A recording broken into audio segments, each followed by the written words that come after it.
Bonjour et bienvenue dans cette nouvelle vidéo où on va parler de la respiration dans le mouvement.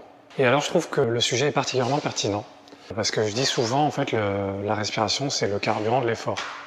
Le carburant d'avant ça va être la préparation, le repos, sommeil, etc. L'alimentation et l'hydratation. Pendant l'effort vous n'en avez plus qu'un, c'est la respiration. Donc on va voir ensemble 3 points et quelques détails autour de ça. Le premier point, c'est le fait d'accompagner un mouvement en respiration. On le voit beaucoup en yoga, où on va essayer de faire un mouvement qui va accompagner une inspiration, une expiration, mais on peut l'appliquer à tous les autres sports, et tous les autres mouvements d'ailleurs, voir à quel endroit on va inspirer et expirer, donc accompagner le mouvement qui soit lié en tout cas.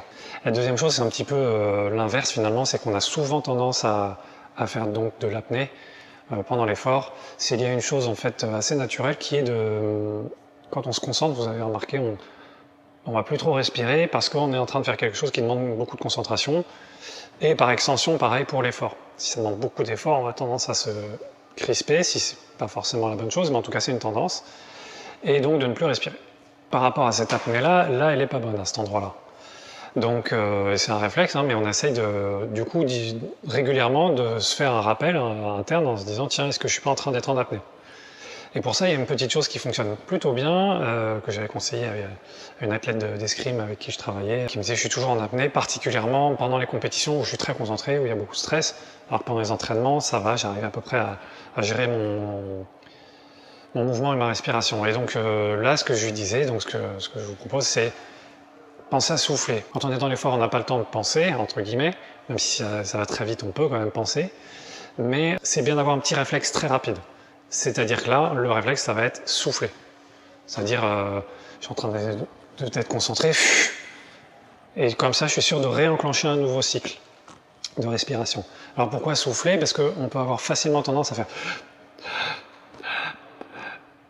On se retrouve avec les poumons pleins, mais on n'aura pas fait le cycle complet. Le cycle complet, c'est inspire et expire, bien sûr. Donc quand on expire, on va automatiquement avoir besoin de réinspirer et de retrouver, du coup, recharger les poumons. La troisième chose, c'est justement comment on gère l'inspire et l'expire dans des mouvements quand ils sont intégrés. Donc généralement, on va essayer de penser que l'expire, c'est sur le moment, l'instant le plus fort, qui demande le plus d'effort. Donc pour un exemple, on va prendre le squat, j'inspire et j'expire à la remontée. Okay, c'est pareil pour des burpees au moment où je propulse, pareil pour les pompes au moment où je pousse, et pareil pour les tractions au moment où je remonte. Ensuite, évidemment, c'est lié à chacun des sports, chacun des pratiquants voit avec chacun justement des profs ou des maîtres qui vont expliquer leur approche, mais en tout cas, c'est une bonne base quand vous travaillez, faites l'expire sur l'effort le plus intense. Alors ensuite, il y a des petites exceptions, il y en a plein évidemment, mais là je vais prendre par exemple l'exemple du squat chargé, qui peut dans la vie de tous les jours en fait, c'est l'équivalent de si vous faites un déménagement ou si vous portez un meuble très lourd.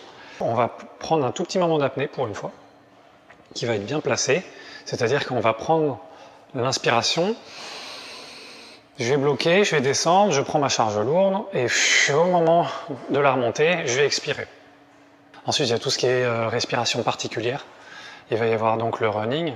Alors là, on pourra en faire une vidéo entière, si ce n'est que des vidéos entières, tellement il y a d'options, de possibilités. Combien d'inspire, combien d'expire, quelle vitesse, combien de quantité. Là, c'est tout un monde qui s'ouvre. On y pense aussi en natation. Alors pourquoi on y pense dans ces moments-là, pour ces sports-là, là je prends ces deux exemples, c'est parce que, notamment là en natation, on a une partie où la tête est sous l'eau. Donc on est un petit peu obligé de respirer à certains moments donnés, et donc plus on va les programmer, plus ce sera quand même pratique, plutôt que de faire de manière empirique où j'ai plus d'air, je respire, mais en même temps j'étais en train de faire pas le bon mouvement.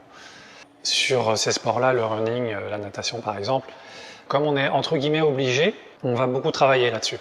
Ensuite, dans les autres exemples aussi qu'on peut donner, qui sont un petit peu à part, il va y avoir la marche qui se rapproche du running, notamment la marche afghane, où suivant le cycle qu'on va avoir, en fait, on va garder notre énergie, on va en tout cas la réinvestir de manière intelligente suivant notre respiration.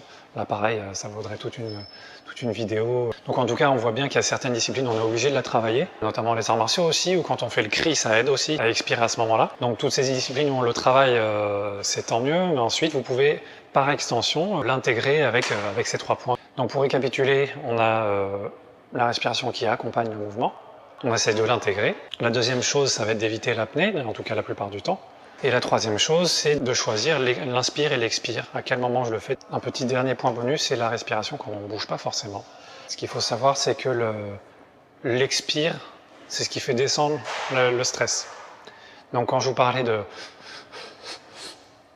On a récupéré de l'oxygène, par contre niveau stress, ça n'aura rien changé. Par contre, le niveau de stress descend énormément. Donc que ce soit un stress dans la vie de tous les jours ou dans le sport, vous pouvez penser à ça aussi. Bien sûr, j'inspire, mais j'expire aussi, parce que c'est à un moment de l'expire que le stress redescend. On fait baisser en fait la fréquence cardiaque. Pour ça, je vous invite notamment à vous pencher sur la cohérence cardiaque, qui est justement le nombre de cycles qu'on va avoir en inspiration, en expiration. Et là, on n'est pas en mouvement pour le coup. Ça pourra peut-être faire l'objet d'une autre vidéo. Voilà, donc j'espère que ces 3 points vous auront un petit peu éclairé, voire même donné quelques petites astuces ou vous donner des angles de vue que vous n'auriez pas pensé. En attendant, je vous retrouve bientôt. Prenez soin de vous. À très vite.